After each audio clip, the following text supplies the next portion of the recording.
me suis refait. Je pense que la danse m'a un peu sauvé la vie. Mais si j'étais pas danseur, je pense que je serais en prison alors qu'il est.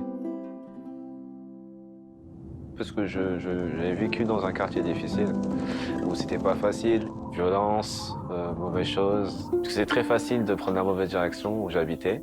Et moi, pour tourner en fait, devenir un méchant garçon, on va dire ça comme ça. Je dirais que voilà, ça m'a sauvé la vie, ouais, franchement.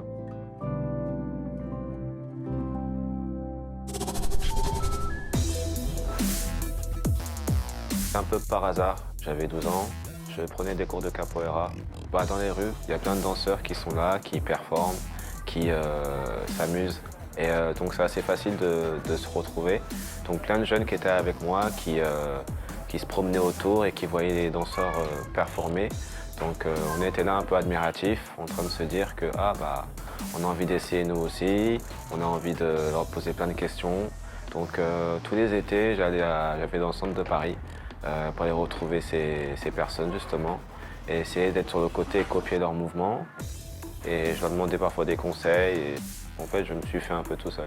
Et ils étaient à peu près dans la vingtaine d'années, des adolescents parfois.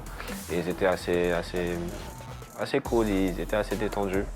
Et je pense qu'ils aimaient la danse et c'est juste de partager leur passion avec les gens autour. Et c'est quelque chose qui m'avait touché, donc je pense que ça coulait de source pour moi d'apprendre cette danse.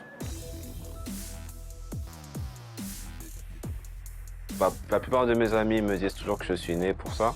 Parfois, j'ai tendance à penser qu'ils exagèrent, mais J'ai toujours été vraiment un grand travailleur, que si on s'accroche à ses rêves, on peut tout réussir.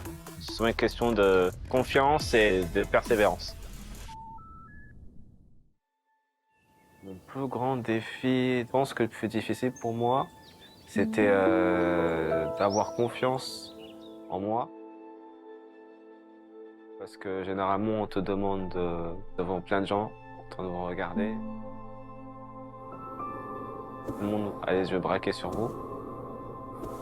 C'est très facile de stresser, c'est très facile de perdre ses moyens.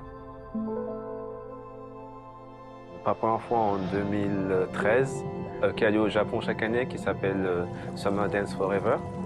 Et j'ai jamais réussi à passer les auditions, il y a toujours quelque chose qui clochait. Et je pense que c'était ma confiance en moi. Arrivé là-bas, je stressais et c'était impossible pour moi de le faire. Et à chaque fois, je ne passais jamais les auditions.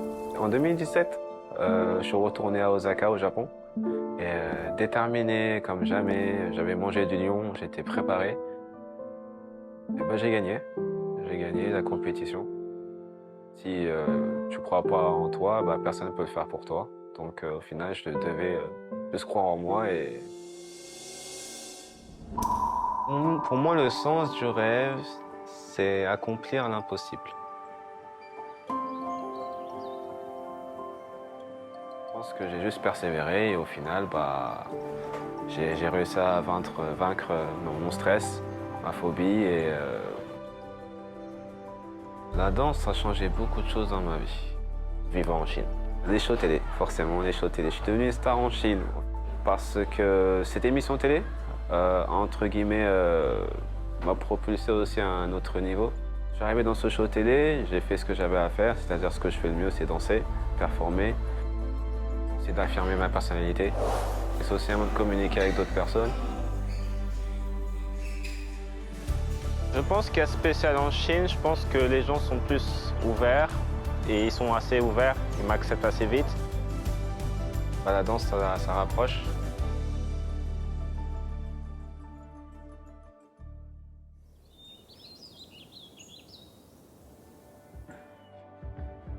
Je pense que j'ai réalisé mon rêve il y a déjà 10 ans de ça.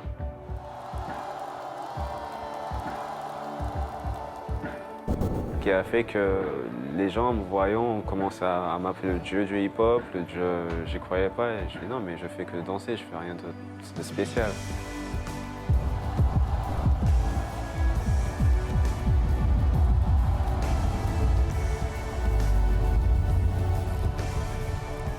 Et je pense qu'aujourd'hui, Mon rêve, c'est de juste partager autour de moi ma passion.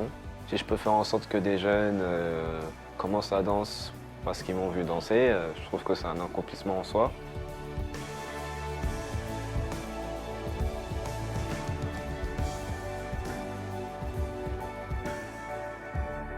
Pas choisir sa vie, mais je pense qu'en grandissant, on peut faire des choix qui peuvent tout changer.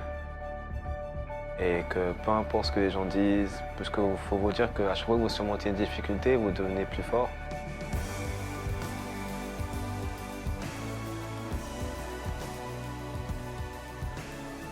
Un rêve, c'est ce qui va te faire tenir au jour le jour, t'accrocher à tes espoirs. Peu importe où tu viens, peu importe ce que tu fais dans la vie, un rêve peut te faire comprendre qu'il faut que tu changes. C'est seulement il faut y croire et il faut le vouloir. Si tu le veux, tout est possible.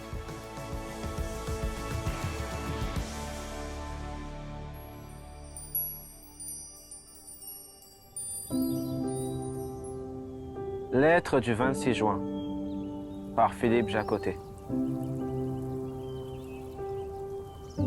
Que les oiseaux vous parlent désormais de votre vie. Un homme n'en ferait trop d'histoire. Et vous n'en verrez plus à travers ces paroles qu'une chambre de voyageur. Une fenêtre où la buée des larmes voile un bois brisé de pluie. N'écoutez que le bruit de nos soucis. Ne pensez plus à ce qui nous arrive, oubliez même notre nom. Et quand nous volerons portés par la légèreté à travers toutes ces élisoires, mûrs que le vent pousse, vous n'entendrez plus que le bruit de la rivière qui coule derrière la forêt. Et vous ne verrez plus qu'étinceler les yeux de la nuit.